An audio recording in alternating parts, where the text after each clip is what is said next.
Warren Buffett não investe em índices, e eu também não. Por isso acho que vale a pena explicar o porquê.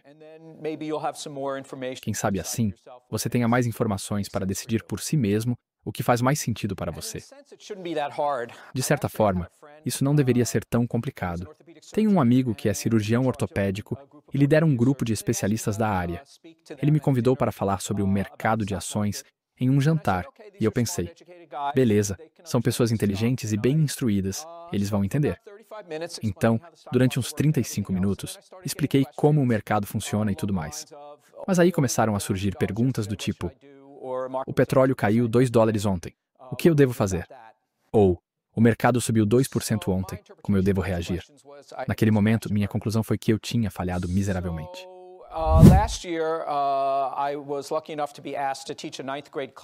Então, no ano passado, tive a sorte de ser convidado para dar aula para uma turma do 9º ano, um grupo de alunos. E como eu tinha acabado de fracassar com os cirurgiões ortopédicos, não queria repetir o erro com as crianças.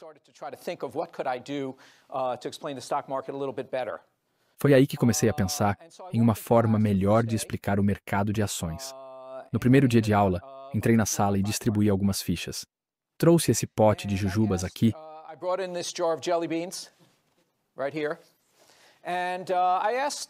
e pedi para os alunos passarem o pote entre eles,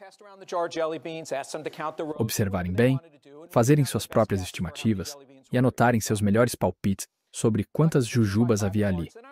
Recolhi as fichas e, em seguida, fui aluno por aluno, perguntando novamente quantas jujubas havia no pote e anotando suas respostas.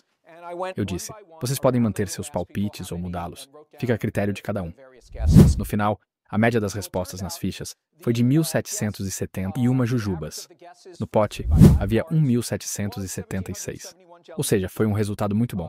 Mas quando perguntei um por um, a média dos palpites caiu para 850 jujubas. The guess when I went around the room, that was 850 jelly beans.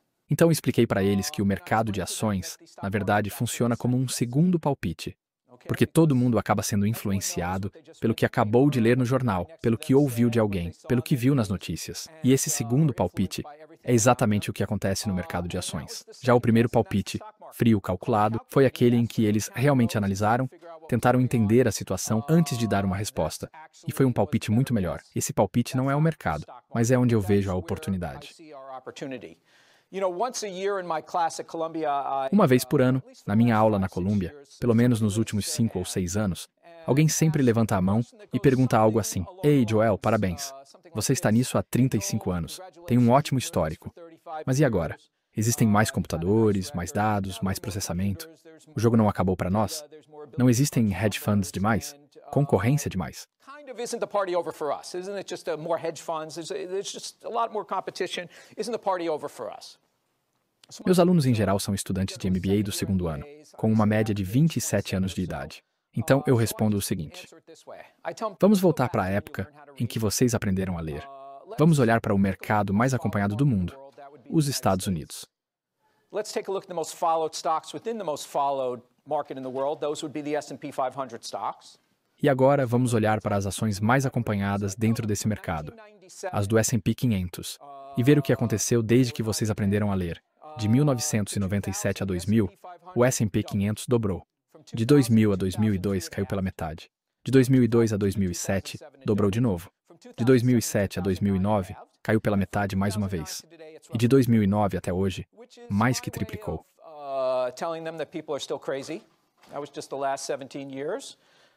Ou seja, isso só confirma o que eu sempre digo. As pessoas ainda são irracionais. E isso foi apenas nos últimos 17 anos. Mas mesmo assim, estou subestimando a situação. Porque o S&P 500 é uma média de 500 ações. Se você olhar mais a fundo, verá que há uma grande diferença entre elas. Algumas sobem, outras caem, e essa volatilidade é mascarada pela média do índice. Então, as oportunidades continuam existindo.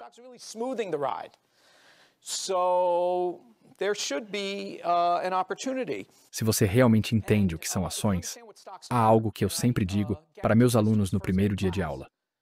Eu garanto que, se eles fizerem um bom trabalho avaliando empresas, mais cedo ou mais tarde, o mercado vai concordar com eles. O que eu não posso dizer é quando isso vai acontecer. Pode levar algumas semanas, pode levar 2 ou 3 anos, mas, se a análise for bem feita, o reconhecimento virá.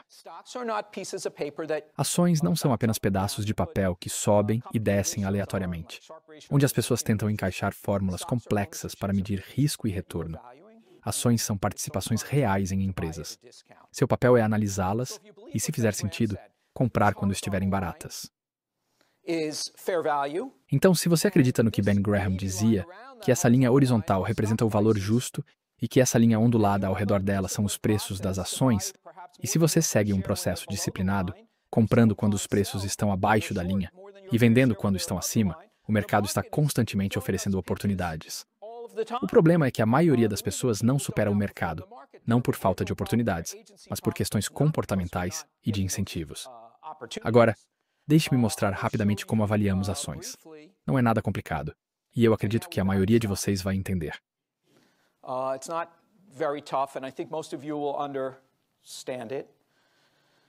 Acho que a melhor forma de explicar isso é comparando com a compra de uma casa.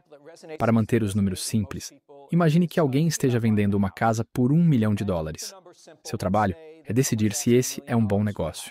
Para isso, você faria algumas perguntas. A primeira delas poderia ser: quanto de aluguel eu poderia cobrar por essa casa?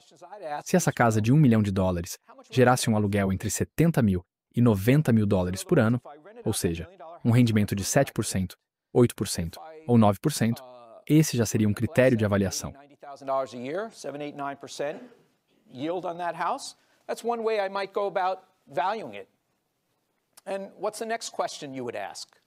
A próxima pergunta seria: quanto custam as outras casas na mesma rua, no bairro vizinho ou na cidade ao lado?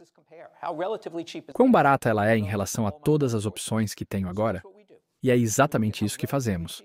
Analisamos o quão barata essa empresa está em relação a outras empresas semelhantes, considerando todo o universo de opções disponíveis. Também olhamos para o histórico, analisamos como essa empresa ou essa casa foi avaliada no passado, em comparação com outras, na mesma região ou em mercados semelhantes, e como ela está sendo avaliada agora. Ou seja, consideramos medidas de valor absoluto e relativo. Pode ser absolutamente barata com base na renda que gera, ou relativamente barata, de acordo com diferentes critérios que façam sentido. Mas nenhum desses critérios deve ser usado isoladamente. Se você comprar uma ação apenas porque ela parece barata em relação às outras, pode acabar cometendo o mesmo erro de quem comprou a ação mais barata, da bolha da internet, nos anos 2000. Parecia um bom negócio, mas na verdade não era. Por isso, usamos medidas de valor absoluto e relativo, como um sistema de freios e contrapesos, para tomar decisões mais seguras. Esse gráfico vem de um estudo que fizemos sobre nossa metodologia de valuation, muito semelhante ao modo como avaliamos uma casa. Analisamos as 2.000 maiores empresas dos Estados Unidos ao longo de um período de 20 anos, de 1992 a 2012. Classificamos essas empresas diariamente, com base no desconto em relação ao nosso cálculo de valor. O eixo X representa o percentil de valuation. Se você estivesse no canto inferior esquerdo, no primeiro percentil, isso significaria que você está entre as 20 empresas mais baratas entre as 2.000, de acordo com nossas métricas. Já no percentil 99, você estaria entre as 20 empresas mais caras. O eixo Y mostra o retorno médio de um ano à frente, ao longo desses 20 anos. O que esse gráfico diz basicamente é o seguinte: em média, as ações classificadas no primeiro percentil, as 20 mais baratas, tiveram um retorno médio de 38% no ano seguinte. As ações do segundo percentil tiveram um retorno médio de 37%. A partir daí, a rentabilidade vai caindo conforme analisamos empresas mais caras.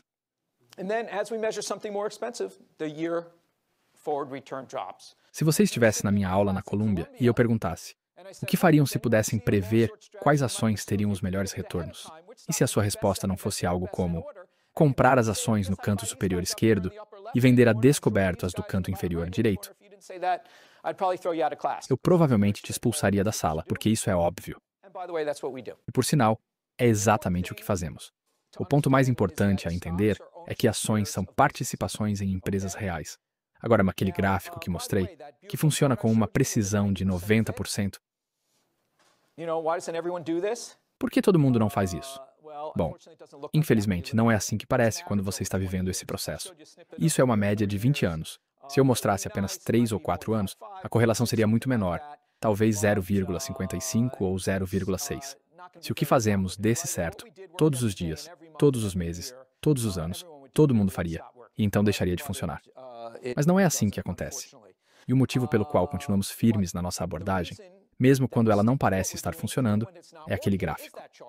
Porque ele mostra que a forma como avaliamos empresas com métricas de valor absoluto e relativo é aproximadamente a forma como o mercado as valoriza no longo prazo.